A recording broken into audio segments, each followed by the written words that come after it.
Biz uşağa dərs oxunu elə deyirik ki, elə bil ki, sən nə var?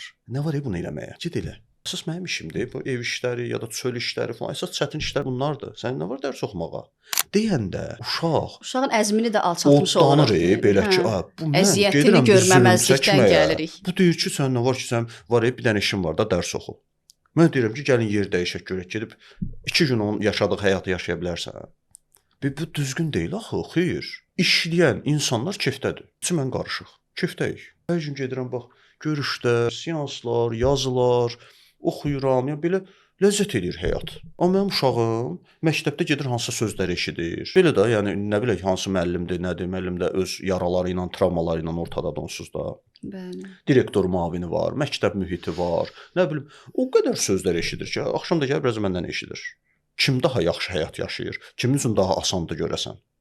Ona görə də dərs oxu deməyək demirəm. Sadəcə onun Başa düşək. duyğusunu anlayaq. Başa Məsələn, düşək. gələk bir başını sığallayaq ki, o riyaziyyatı eləyəndə çətindir eləmi?